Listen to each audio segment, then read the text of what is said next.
Hello everybody and welcome back to the channel, and today we're going to take a look at another episode of the Wheel of Spades. In the last episode we took a look at the Yak 1, which went pretty well, and I did do a wheel spin earlier, but obviously I've had to re-add the vehicle to the wheel because something came up and I had to go and sort it. So as per usual, this is the series where I spin the wheel of vehicles that I have spaded over the years, and while we take a look at them, whether how good or bad they are, I try and give some advice as to how they were spaded back in the day, if I can remember at least. And of course, I try to give you at least some idea of how the vehicle plays. Obviously, there are timestamps in the description should you wish to cut ahead, and obviously the vehicle's name is already in the title, as you already know. But that's only for the algorithm because, well, otherwise this series wouldn't really be found. And, well, this is quite a unique series in itself anyway. So hence why my intention with that. And well, Harry's not happy that I've had several successful vehicles in a row. And let's see if we can keep that streak up. Let's spin the wheel and see what we get. Hopefully, this is going to be something that can work out for us. And we get the 10525 M43. I've not uncovered that vehicle. I know that for a fact. This is a vehicle that is not too bad, actually. It's got a pretty decent gun. I might use the premium one, but then again, that's kind of cheating because it does have slight differences, which I've learned throughout my time playing it. But no, I'm going to go off, get the vehicle ready, and I'll see you in a minute. And welcome to the hangar. This is the vehicle we're going to be taking a look at today, and this is the 10525 M43. This is actually a pretty alright vehicle once you get down to the grips with it. It's pretty solid. It has a few, obviously, flaws with it, but honestly, I really enjoy playing this vehicle. And, well, obviously, I have the premium one, which I still need to get around to reviewing.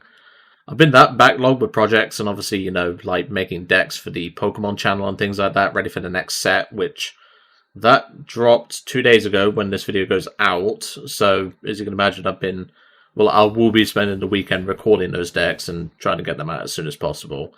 But obviously, we're not here to talk about Pokemon and obviously the plans with that, and obviously my other things in life at the minute.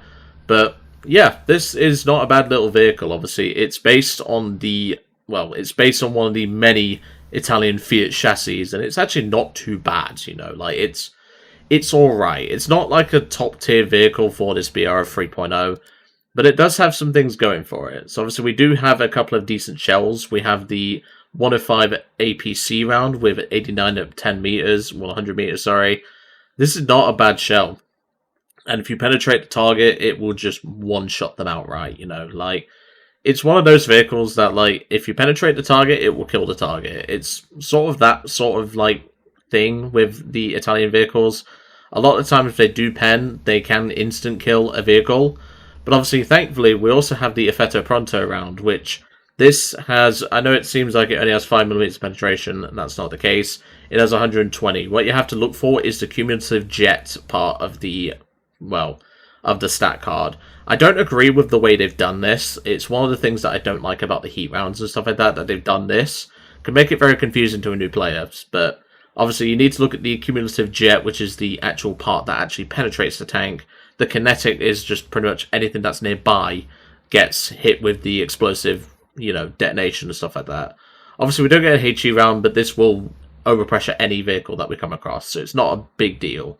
Obviously, the main things to watch out for on this vehicle is the armor is flatter than a witch's tit, which I know some of you love hearing the British colloquialism, but obviously this is a vehicle that, you know, it has very poor armor if it's flat on. And the problem is you can't really angle it because this side part is curved at such a way. Obviously the hull as well, the gearbox is here, which is not too bad, but you don't get a great reverse rate. You don't get really anything in terms of great mobility. It's okay for mobility, but it's not outstanding in any field. It's not Scarecrow exactly. There's your one joke for today, if that wasn't obvious. And well, the roof armor is vulnerable to 50 cals, so that's something you have to bear in mind. But we do get a rear-mounted box with smoke grenades. Now, obviously, with the terrible reverse rate, that's not going to help us too much. But this is just something to bear in mind. Obviously, as I said, the main things to consider with this vehicle is you can't angle the armor. We obviously do have a really thick driver's port. But I'll be honest, in my entire time of playing these Summer Vente tank destroyers, I've only been shot in these driver's ports about twice. And, spoiler alert, the shell still went through, so that gives you an idea. But obviously, if you can bait your opponent to hitting this, it's not too bad. But, well, it's one of those things, you know. Like, we have a lower glacis, which is quite vulnerable to penetration. Obviously, with us being a casemate tank destroyer, this can be an issue. So try to keep this lower glacis under cover if you can. Because if you can't, someone's just going to shoot it, then flank around you, and you're dead. Because, well, no turret and everything like that. Otherwise, there's not really much I can say in terms of like playing this vehicle. The only thing I would advise is watching the reload. Obviously, I've not put this thing on an expert crew yet, which does actually make a good difference, as you can see. That just shaved nearly a second off. But as you can see, like, this is not a bad reload rate, but it's still a longer reload rate than some of the vehicles that you will meet at this BR. So that is something to bear in mind. So, let's get into a match and see how we do.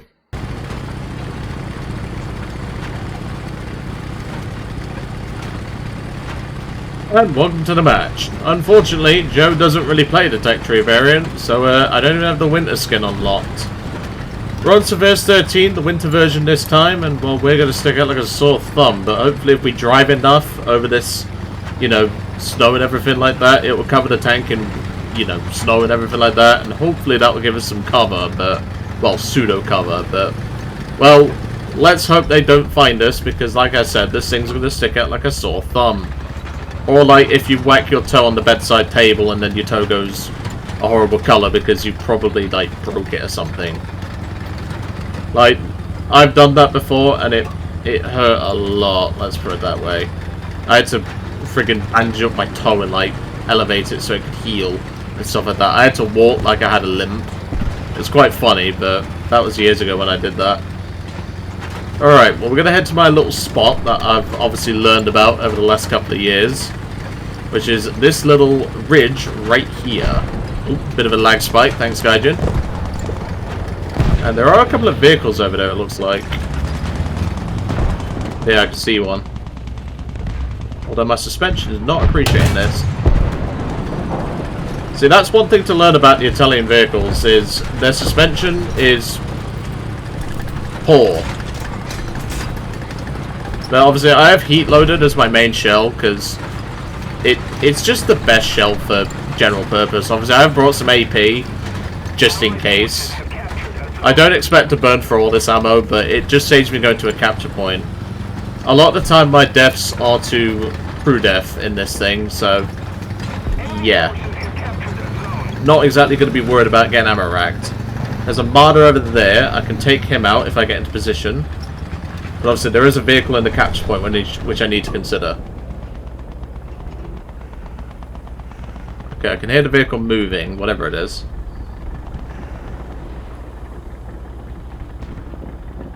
Yeah, there it is. Looks like a Panzer. So I'm going to have to take out this martyr first. So now, we engage the Panzer. He obviously knows I'm here because I just fired a shell at his teammate and took him out. That's a Panzer 3J, it looks like. Can I maybe get a shot on his commander's hatch? Probably not. I'm just going to back up and hope he comes towards me. I'm going to ready an AP shell. Commander, that's unfortunate. I don't think I got a breach though. My reload's quite long. He did miss. We've now got another shell loaded. I'm kind of hoping my teammate flanks him here. I can occupy him, my teammate can flank him. Just going to mark him for my teammate. If he doesn't see the truck, he's dead to the truck. He doesn't see the truck. Oi, Corporal Dumbass. No, you're just going to focus on me? Nice job, truck.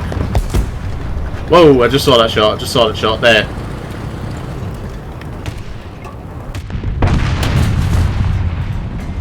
Driver got an engine transmission. Couldn't save my teammate there. I would have thought the explosive charge would have killed it, but no. What the hell happened with that shot? My shell just hit. Bear in mind, this is an armor-piercing round.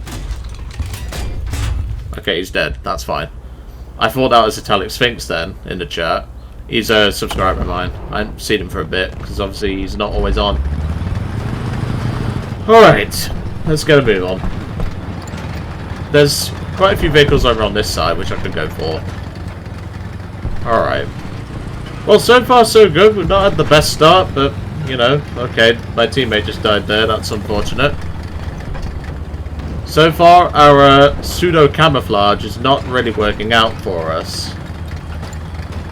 But hey, it's at least better than nothing, I suppose. And technically, I am grinding the skin by doing this video, so maybe Gaijin knew that I needed to do it. Hold on a minute. I can hear something to my right. It's definitely a tank to my right, but I need to focus on this T-28. It's definitely a tank to my right, so I need to smoke up.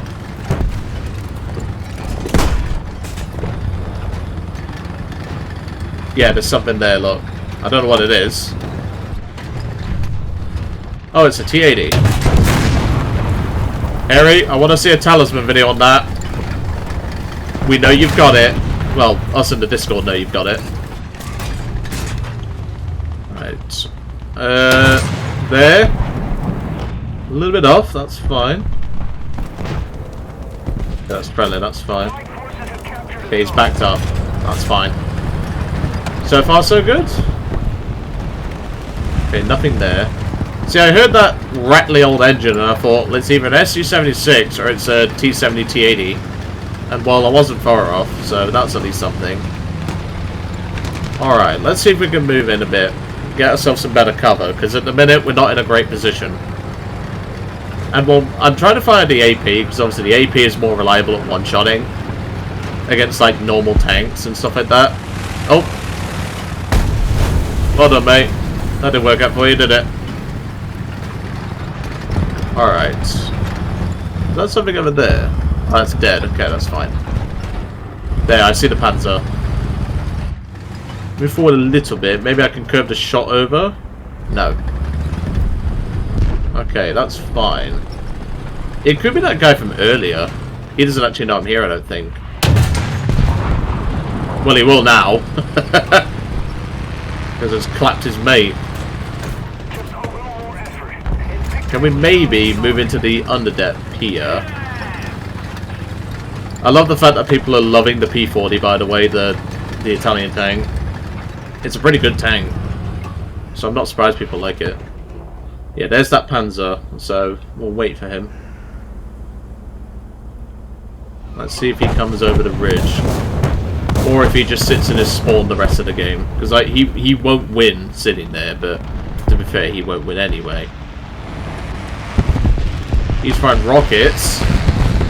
Nice! We love an RP3 kill. I love Bowfighter air support. Hold on a minute. I'm counting that. And well, we killed Luke Skywalker, so there's going to be no more Star Wars films. Nah, it's fine. I'm sure we can live without that. I'm just going to say it's Luke Skywalker, because why not? But then again, it also means we won't get to meet Darth Vader in-game, but, oh well, it's fine. But no, generally, that went pretty well. We didn't get, like, the highest amount of kills, but, like I said, this is a really strong vehicle, if you know how to use it, and, like I said, the gun is really good once you get down to grips with it, and as you saw with the overpressure on the heat round, you don't even have to aim properly, you just have to hit them in the same postcode and they die. Obviously, I don't know what happened with the AP against that F276. That was really weird. Like, it just seemed to hit the tree, and then, you know, I don't know if it's like a thing that they've changed where, like, if you hit a tree with a APHE round, so to speak, it sets it off, which, fair enough, that's historical and probably would be correct, but still, not a big deal. We did get an assist off of that, so I will take it. But I really hope you enjoyed seeing the 105-25 in action today. This is obviously a really fun vehicle to play. And, well, we did get a little bit closer to my camouflage, which I still have a bit to go. But at least that gives me some homework to do, I guess, if that's a thing, which War Thunder homework is definitely something that I don't advise. But anyway.